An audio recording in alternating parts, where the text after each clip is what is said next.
कि मेरा बेटा अच्छा इंसान बने। आज मां बाप को वो चिंता नहीं है, लेकिन हम संतों को चिंता है। इसलिए ज्ञान गंगा महोत्सव में मैंने कहा था ना, मैं तुम्हें भगवान बनाने के लिए नहीं बुलाऊंगा, एक सच्चा और अच्छा इंसान बनाने के लिए तुम्हें यहां बुलाने का मैं प्रयास करूंगा। क्योंकि सच्चा और अच्छा इंसान भविष्य का भगवान हुआ करता है मेरे भाई। जो इंसान नहीं बन पाया वो भगवान क्या बनेगा। दुनिया से भागते फिरते हो, भगवान को तुम क्या पाओगे। ध्यान रखिए, मान्यवर, विचार कर। अच्छा इंसान की जरूरत है इस देश को, अच्छे आदमी की जरूरत है इस देश को। तुम्हारे परिवार की खुशहाली के लिए अच्छे बेटे की जरूरत है। ध्यान रखिए, पूत कपूत तो का धन संचय, पूत सपूत तो का धन संचय। यदि पूत कपूत निकल गया तो सारी दौलत को बर्बाद करके रख देगा, और पूत यदि सपूत निकल गया, एक रुपया भी ना दो तो भी लाखों की दौलत कमाकर अपने पिता को दिखा देगा। किसके लिए सोचते हो सब? अच्छा व्यक्ति बनाइए। मान्यवर, शिक्षकों के भरोसे जिंदगी मत काटना। ये वेतन भोगी हैं, इन्हें केवल मार्कशीट पकड़ाना है। इन्हें इससे कोई मतलब नहीं कि तुम्हारा बच्चा कैसा है, क्या करता है। वो तो कहेंगे रिजल्ट अच्छा आना चाहिए, बाकी तुम्हारा जो व्यवहार है वो तुम जानो। इस ध्यान रखना, अक्षरों का ज्ञान देना स्कूल के टीचर का काम है, और अनुभव का ज्ञान देना मां बाप का काम हुआ करता है। वो आपका दायित्व हुआ करता है। आप विचार करिए, गौर करिए अपने बच्चे पर, छोटी छोटी हरकतों पर ध्यान दीजिए। मैं आपको बता रहा हूं कि अपने बच्चों को कैसे परवरिश करना है उनकी। आप सोचिए, आप गौर करना अपने बच्चों पर, किसी के दर्द पर, किसी की पीड़ा पर तुम्हारा बच्चा हंसता तो नहीं है, तुम्हारा बच्चा उसकी मजाक तो नहीं बनाता है। यदि मजाक बनाता है, रोक दीजिए उसे वहीं पर। किसी के दर्द पे मुस्कुराना मत सीखो मेरे भाई। कोई भूखा यदि तुम्हारे घर में है, यदि कोई दो बच्चे खाना खा रहे हैं, तो आप प्रवृत्ति पर ध्यान रखना, वो अपनी रोटी उसे देता है या नहीं देता है। यदि नहीं देता है तो आज से तुम्हें उसे अच्छे संस्कार देने का प्रयास करना पड़ेगा। यदि तुम्हारा बच्चा अपनी रोटी तो रखता ही है अपने पास, लेकिन दूसरे की रोटी भी अपने पास लाता है, तो समझना ये भारत के लिए बहुत खतरनाक व्यक्ति बनेगा। ये समाज और परिवार की कलह में कारण बनेगा। ये तुम्हारे दुखों का आमंत्रण बनेगा। और यदि कोई बच्चा ऐसा है जो अपनी रोटी भी दूसरों की थाली में रख दिया करता है, तो समझना हमने किसी महापुरुष को जन्म दिया है अपने घर में। प्यासे को पानी पिलाता है या नहीं पिलाता है। तुम्हारा बच्चा दूसरों का सामान छीनने को तो नहीं रोता है। तुम्हारा बच्चा दूसरों से तमीज से बात करता है या नहीं करता है। वह बड़ों को बड़ों जैसा सम्मान देता है या नहीं देता है।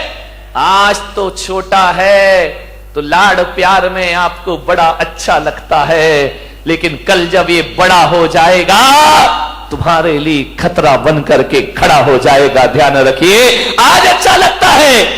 विचार करिए, आप अपने बच्चे, मेरे पास लोग आते हैं, मैं छोटे बच्चे से पूछता हूं, बेटा नमोकार मंत्र आता है? बच्चा बोलता है नहीं आता है। तो मैं माँ बाप की तरफ देखता हूं, माँ बाप की नजरें झुक जाया करती हैं।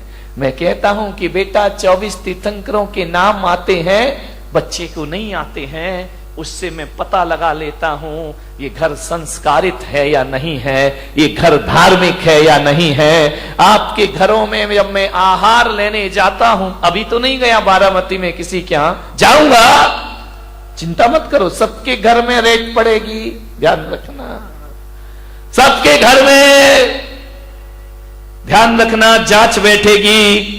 मैंने जो 1 महीने चिल्लाया है उसका क्या रिजल्ट आया है। जब मैं आहार लेने के लिए तुम्हारे घर जाता हूं और देखता हूं कि जूता कहीं पड़ा है, बैग कहीं पड़ा है, बच्चे की यूनिफॉर्म कहीं पड़ी है, आपके बिस्तरों में सलवटें पड़ी हैं, मैं समझ जाता हूं ये घर संस्कारित नहीं है। और आपका घर यदि व्यवस्थित जमा हुआ है तो मैं समझ जाता हूं कि मां बाप के अंदर संस्कार है और इनकी औलाद भी संस्कारित पता लग जाता है। ध्यान रखना, शिखर से पता चलता है समाज कितनी धार्मिक है, और घरों से पता चलता है ये परिवार कितना संस्कारित है और कितना सभ्यता वाला है। एक गिलास पानी मंगाओ, बच्चा गिलास लाए और 2 उंगली गिलास के अंदर हो, समझना संस्कारित घर नहीं है। ध्यान रखिए, मेहमान आए बच्चे भाग जाए, उनका अभिवादन ना करें तो संस्कारित घर नहीं है। ध्यान रखिए,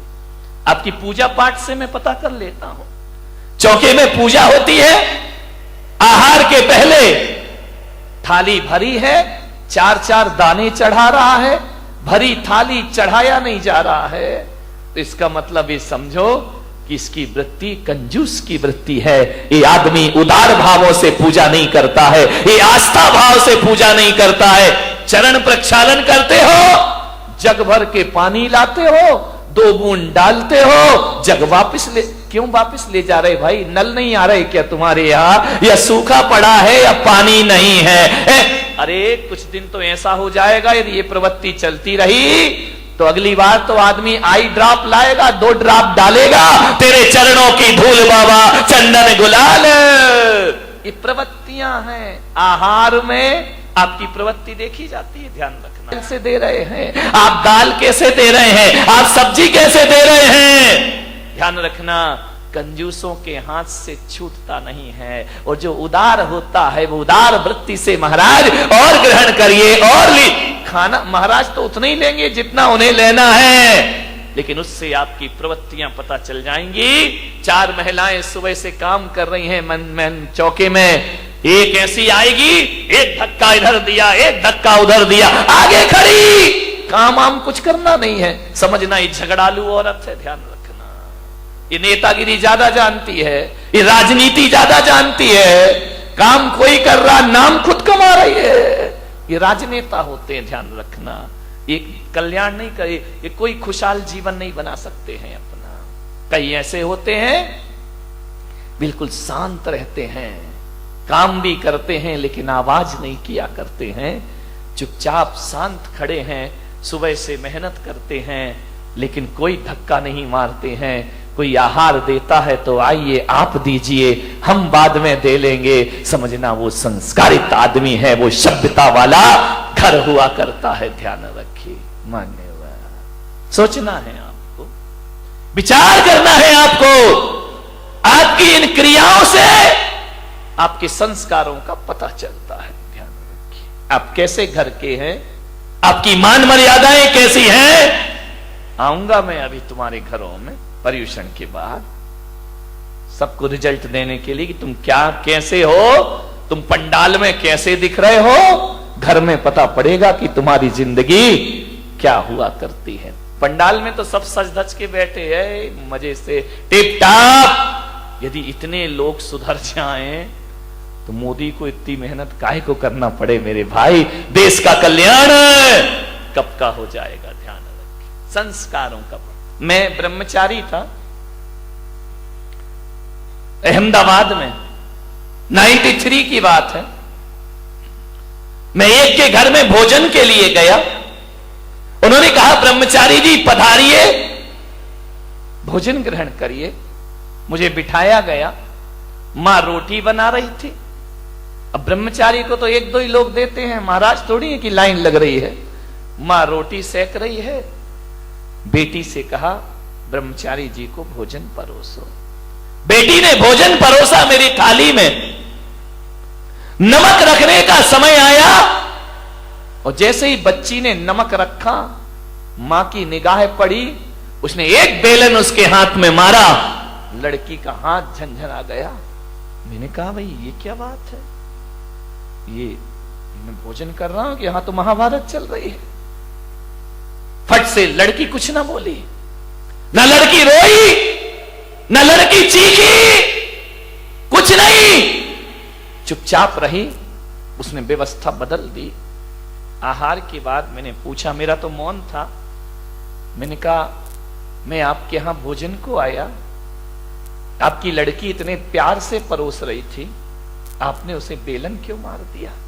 बोले ब्रह्मचारी जी, इस लड़की को मैंने 10 बार समझाया कि थाली में नमक कहां रखते हैं और सब्जी कहां रखते हैं, ये आज फिर भूल गई। तो जब ये समझाने से नहीं समझी तो मुझे बेलन उठाना पड़ा। और आप जानते हैं मैंने एक शब्द भी नहीं बोला और एक बेलन ने नमक कहां रखना चाहिए वहां व्यवस्था इसकी करा दी, अपने आप इसने उठाकर रख दिया। अब इसे जिंदगी भर याद। मैंने कहा इतनी बारीकी, मैंने कहा क्या फर्क पड़ता है, नमक यहां रख दिया यहां रख दिया। बोले महाराज नमक के स्वाद में कोई फर्क नहीं पड़ता, लेकिन आदमी के व्यवहार में बहुत फर्क पड़ा करता है। मेरी लड़की पराये घर जाएगी, इसे इतना ज्ञान होना चाहिए कि भोजन कैसे परोसा। इतना ध्यान आप देते हैं बच्चों का भविष्य बनाने में। मान्यवर निवेदन है आपसे, सोचना है आपको कैसे करें बच्चों की परवरिश।